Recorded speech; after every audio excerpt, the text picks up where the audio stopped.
Bismillahirrahmanirrahim. Assalamualaikum warahmatullahi wabarakatuh. Selamat datang saya ucapkan kepada seluruh mahasiswa baru ya, program studi bioteknologi Universitas Esa Unggul angkatan 2020. Selamat bergabung, saya ucapkan. Perkenalkan, nama saya Septrianto SPI MSI. Nah, kali ini saudara akan bertemu dengan saya di beberapa mata kuliah selama kuliah di Prodi Bioteknologi Universitas Esa Unggul. Nah, salah satunya adalah mata kuliah yang saya ampu ini adalah bioteknologi dasar. Baiklah, untuk pertemuan pertama ya kita akan membahas sedikit tentang kontrak belajar, kemudian pengenalan RPS. Nah, di sini RPS ini rencana pembelajaran studi ya. Saya akan sedikit menjelaskan bagaimana materi-materi yang akan Anda dapatkan selama satu semester di bioteknologi dasar. Nah, sedikit saya akan menyinggung bagaimana perkembangan bioteknologi untuk saat ini.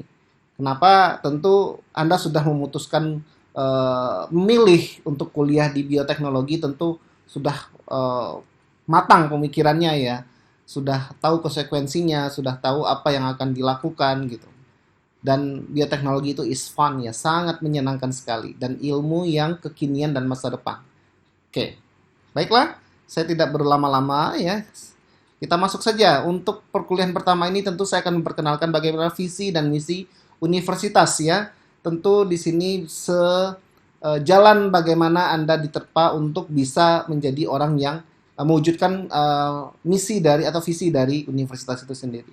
Di mana visinya menjadikan ya perguruan tinggi kelas dunia berbasis intelektualitas, kreativitas, kewirausahaan yang unggul dalam mutu pengelolaan dan hasil pelaksanaan tridharma perguruan tinggi. Tentu di sini butuh misi ya untuk mewujudkan visi tersebut, gimana penyelenggaraan pendidikan tinggi yang bermutu dan relevan, menciptakan suasana akademik yang kondusif, kemudian memberikan pelayanan prima kepada seluruh pemangku kepercayaan. Nah, ini tentunya yang menjadi ya kewajiban dan hak dan kewajiban Anda ketika nanti kuliah di Esa Unggul. Nah, baiklah, tadi kita sudah membahas sedikit tentang bioteknologi dasar ya. Kita akan sedikit bahas topik-topik selama 14 pertemuan.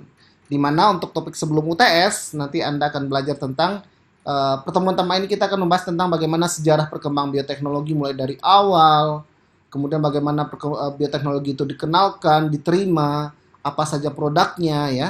Kemudian ruang lingkup dan cabang keilmuan bioteknologi ini di pertemuan kedua. Kemudian peran bioteknologi bagi kehidupan dan alam semesta. Nah, tentu Anda sudah merasakan bagaimana bioteknologi itu berperan dalam kehidupan manusia tentunya. Kemudian mikroba dalam bioteknologi, karena tanpa mikroba ya, tentu perkembangan bioteknologi sangat tidak bisa mensupport gitu. Kemudian perkembangan bioteknologi kedokteran ya, karena memang salah satunya adalah bagaimana dunia kedokteran itu didapatkan dari hasil pengembangan teknologi dalam bidang biotek. Kemudian perkembangan bioteknologi pangan serta teknik dasar laboratorium bioteknologi. Nah, ini adalah yang menjadi target kompetensi Anda ya ketika sudah menjadi mahasiswa biotek.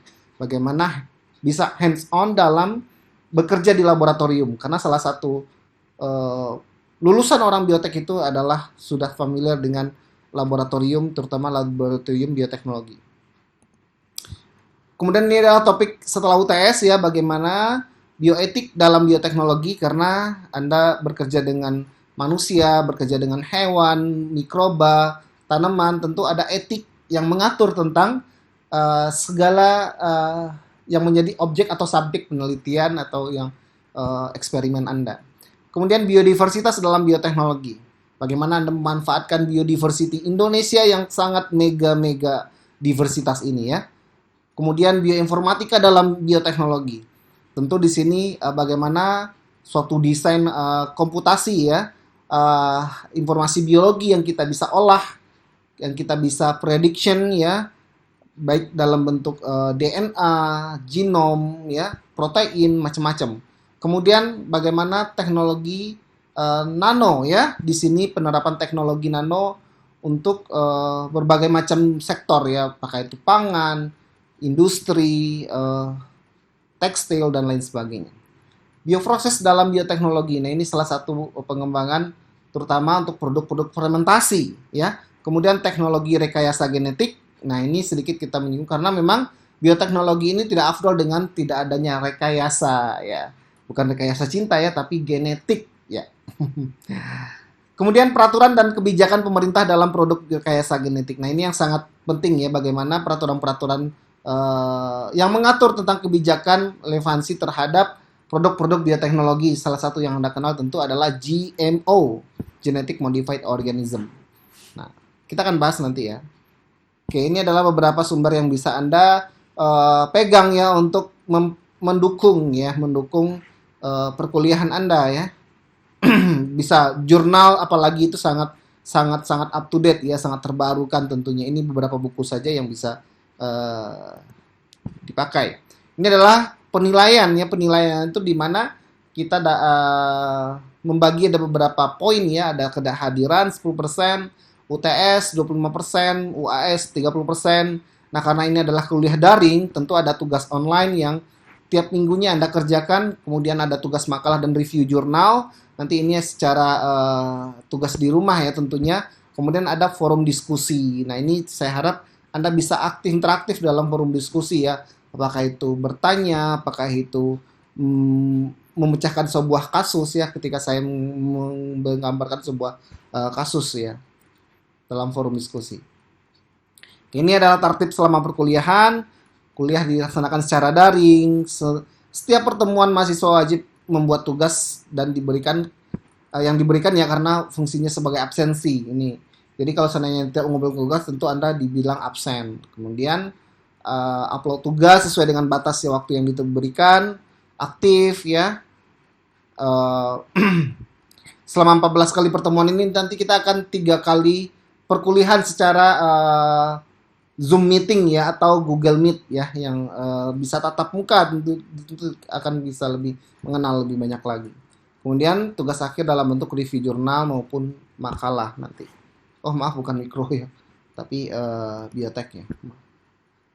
Oke, ini adalah kemampuan yang diharapkan ketika Anda sudah selesai mengikuti perkuliahan ini, Anda mampu memahami, menjelaskan serta menerapkan konsep dasar bioteknologi pada seluruh bidang keilmuan bioteknologi serta sebagai penunjang pemahaman bidang keilmuan sains lainnya. Oke, nah ini ada subkompetensinya di mana mampu menerapkan konsep-konsep bioteknologi dasar dalam bidang keilmuan bioteknologi pangan dan kedokteran, mampu mendemonstrasikan pengkajian ilmu bioteknologi dasar pada bidang ilmu bioteknologi pangan dan kedokteran, karena memang kita lebih satu lagi bioenergi ya, lebih spesifikasinya nanti Anda di situ. Apakah yang berminat di bidang pangan, apakah yang berminat di bidang kedokteran. Oke. Nah, kita masuk ke perkuliahan sedikit mengenai tentang bioteknologi. Tentu Anda sudah paham apa itu bioteknologi ya, berasal dari kata bios yang artinya hidup. Kemudian ada teknos di sini teknologi, kemudian ada logos ya.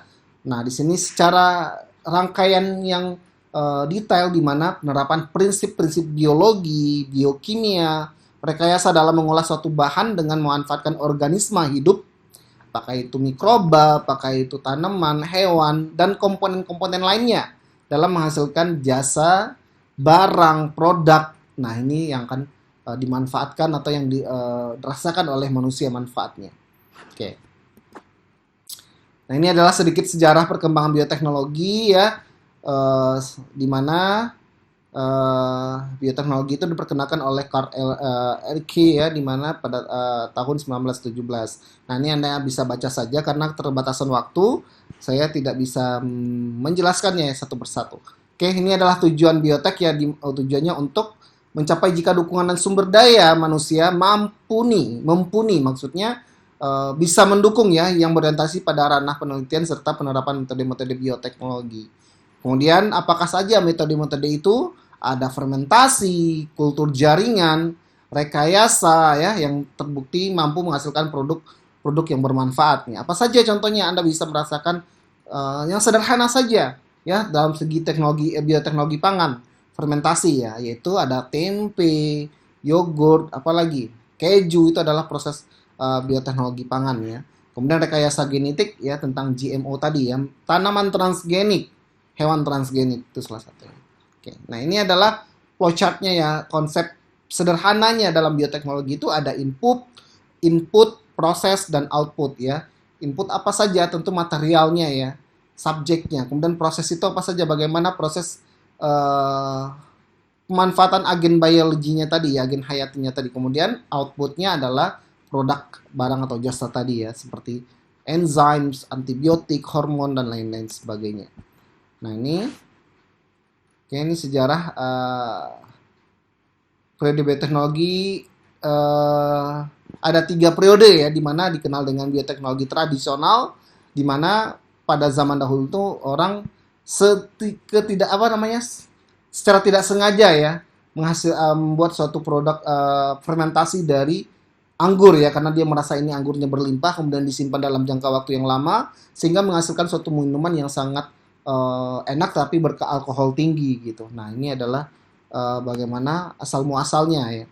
Nah ini kemudian ada periode bioteknologi ilmiah ya, sudah mulai orang menemukan mikroba oleh Anthony van Leeuwenhoek ya. Kemudian ada penemuan tentang antibiotik ya, penisilin. Kemudian penemuan struktur DNA oleh Watson and Crick ya, macam-macam. Kemudian sudah mulai berkembangan bagaimana ilmuwan itu sudah menghasilkan memproduksi insulin dari dari mikroorganisme E. coli ya, dimana kita tahu insulin ini hanya dihasilkan oleh jaringan manusia dari mamalia ya, apakah itu sapi, hewan atau manusia seperti kita ya, dari pankreas. Nah ini adalah Anda bisa baca saja ya. Nah bioteknologi saat ini apa ya? Di mana adanya perkembangan produk rekayasa genetik tanaman transgenik. Nah ini yang sangat belum familiar bagi kita orang awam ya. Apa itu transgenik ya? Sesuatu hal yang ditransfer gitu lah. Gen asing tentunya yang ditransfer di sini. Nah, sudah banyak dipasarkan dan beberapa sudah diterima oleh masyarakat. Tentu di sini kita bisa lihat produk-produk transgenik yang masuk dari luar ke Indonesia itu sudah banyak di pasaran, terutama untuk buah dan sayur ya. Anda kalau seandainya ke supermarket bisa lihat non-GMO, GMO, nah itu adalah merupakan hasil dari transgenik ya. Kemudian teknologi pembacaan sequence DNA itu sudah sangat cepat ya proses analisisnya, yaitu dengan metode next generation sequencing. Nah, kita bisa mengsequence satu genom, whole genome atau genom kita secara keseluruhan satu individu itu dalam satu hari saja gitu. Dulu sampai berbulan sampai bertahun-tahun, sekarang sudah sampai, Anda bisa bayangkan bahwasanya beberapa genom COVID-19 itu sudah banyak di upload ya, sudah disubmit di di GenBank ya. Jadi ini GenBank itu adalah semacam database genetik ya, seluruh sampel seluruh organisme yang ada di muka bumi ini yang sudah diupload ya, yang sudah disekuen oleh peneliti-penelitinya. Kemudian ada genome editing, CRISPR-Cas9 ya, ini salah satunya bagaimana kita mengedit sebuah gen ya atau sebuah genom untuk tentu tujuan tertentu. Kemudian ada stem cell. Nah, ini yang sangat familiar tentunya. Anda bisa mendengar adanya teknik kecantikan dengan metode stem cell. Nih, apa itu stem cell? Bagaimana stem cell ini bekerja? Nah, ini kita akan bahas nanti ya. Ini adalah pengelompokan bioteknologi, ada konvensional, ada modern. Nah, di sini konvensional tentunya sesuatu hal yang masih lama, kuno gitu, istiadatnya seperti itu ya. Kemudian modern tentu hal yang sudah kekinian ya, sudah ada sentuhan teknologi yang high teknologi ya. Di sini kalau yang konvensional memakai makhluk hidup secara langsung ya, tanpa ada prinsip ilmiah di sini. Kemudian keterampilan diturunkan secara regeneration ya. Kemudian ada tidak diproduksi secara massal. Nah, kemudian sedangkan untuk modern itu memakai makhluk hidup dan juga komponen secara langsung. Komponennya itu bisa DNA, RNA, proteinnya gitu.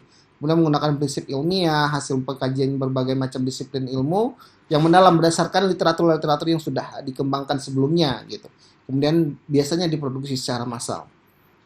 Nah, ini adalah beberapa konvensional ya, contoh bioteknologi konvensional dari segi pangan ya.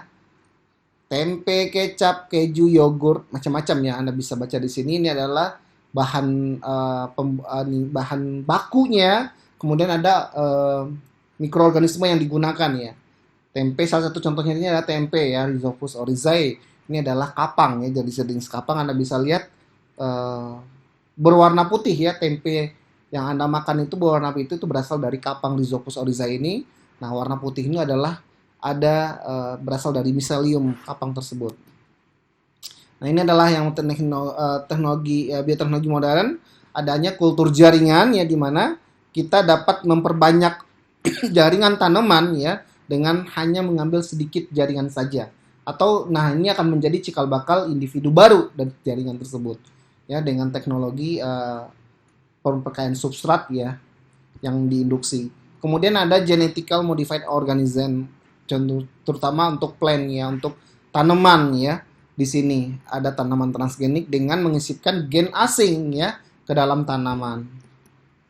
Nah, ini adalah beberapa bioteknologi modern dalam bidang kedokteran ya, ada interferon, insulin, vaksin. Nah, ini salah satu yang menjadi apanya kita ya sebagai seorang ahli biotek ini yang sangat-sangat dibutuhkan untuk saat ini ya, masa pandemi COVID-19 ini ya, penemuan vaksin COVID-19 yang sekarang ini sudah dalam tahap proses pengujian ya. Tadi tidak semena-mena langsung diujikan ke manusia, tapi ada tahapannya. Nah, ini adalah kekurangan dari kelebihan dan kekurangan konvensional ya. Kalau kelebihan tentu harga lebih murah, teknologi lebih sederhana, mudah diterapkan tentunya, dan sistem yang memiliki sudah mapan ya. Kemudian kekurangannya memerlukan waktu yang lebih lama, sulit mengatasi ketidaksesuaian genetik yang muncul karena memang tidak sesuai dengan tidak bisa diprediction ya. Kemudian hasilnya sulit diprediksi. Kemudian ini adalah modern ya, di mana kelebihannya itu ketidaksesuaian genetik yang muncul dapat teratasi. Nah, ini jadi karena memang kita misalkan gen apa yang kita sisipkan ke dalam tanaman tersebut, nah gen itulah yang akan diekspresikan yang akan menghasilkan apa yang kita targetkan. Kemudian hasil dapat lebih mudah diprediksi ya, kualitas dapat lebih ditingkatkan. Kemudian kalau kekurangannya tentu harganya sangat mahal karena high quality ya, high teknologi. Kemudian diperlukan kecanggihan teknologi juga di sini ya. Oke, nah ini adalah beberapa teknik ya, ada fermentasi, analisis genetik, seleksi, pemulihan tanaman, analisis DNA, kultur jaringan, dan rekayasa genetik. Nah, ini fermentasi adalah suatu tindakan ya, menggunakan mikroba untuk mengubah suatu senyawa seperti pati, gula, ini berupa substrat yang dijadikan sebagai substrat ya, menjadi senyawa lain seperti etanol, asam laktat, dan hidrogen. Ini fermentasi dalam bentuk senyawa organik ya tentunya. Ini digunakan untuk bioteknologi konvensional, industri farmasi, biofueling, bahan bakar, dan bioplastik. Nah, ini adalah prosesnya untuk fermentasi ya. Kemudian ada analisis genetik, yaitu mempelajari karakter sifat gen ya, yang diwariskan dari antar individu ke individu yang lain. Kemudian ini adalah seleksi dan pemulihan tanaman, ya, ini adalah manipulasi mikroba, tanaman atau hewan, dan pemilihan individu atau populasi yang diinginkan sebagai stok genetik untuk memperbaiki generasi yang baru. Ya, ini contohnya bisa dimanfaatkan untuk bioteknologi konvensional ya, produk bahan pangan dan bioplastik. Nah, ini kemudian analisis DNA dengan teknologi polymerase chain reaction ya, di mana di sini kita akan memperbanyak mengcopy sebuah DNA dalam menggunakan mesin ya, dalam secara in vitro. Nah, ini bisa digunakan untuk keragaman genetik, diagnosis suatu penyakit, konseling genetik, dan terapi gen. Kemudian ada kultur jaringan. Nah, ini adalah salah satu yang sudah familiar dikembangkan terutama di industri perkebunan ya, di mana dapat dilakukan pada jaringan tanaman maupun hewan. Di sini memanfaatkan sifat dari suatu sel tanaman ya, di mana dia bersifat totipotent sel, dia dapat berkembang menjadi jaringan tersebut dapat membentuk suatu individu yang baru atau organ-organ yang baru. Oke, nah ini adalah prosesnya untuk kultur jaringan ya. kita percepat saja karena waktu terbatas. Kemudian rekayasa genetik ya, ini dengan teknologi DNA rekombinan.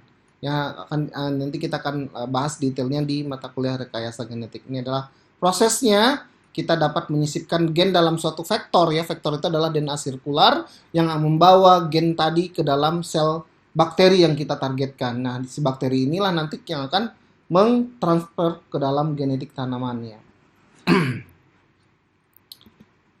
Nah, ini adalah tujuan dari rekayasa genetik ya, melakukan studi tentang struktur dan fungsi gen, aplikasi produk suatu gen dalam keadaan murni, kemudian peningkatan suatu strain atau bisa membuat strain baru yang lebih unggul tentunya.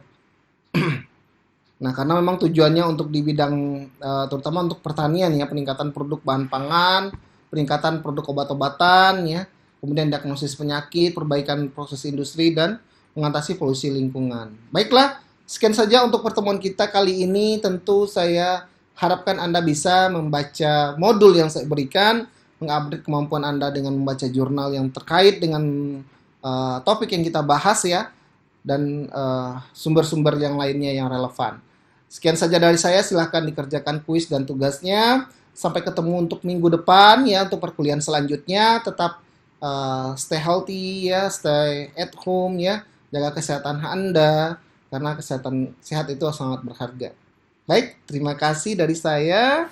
Wassalamualaikum warahmatullahi wabarakatuh.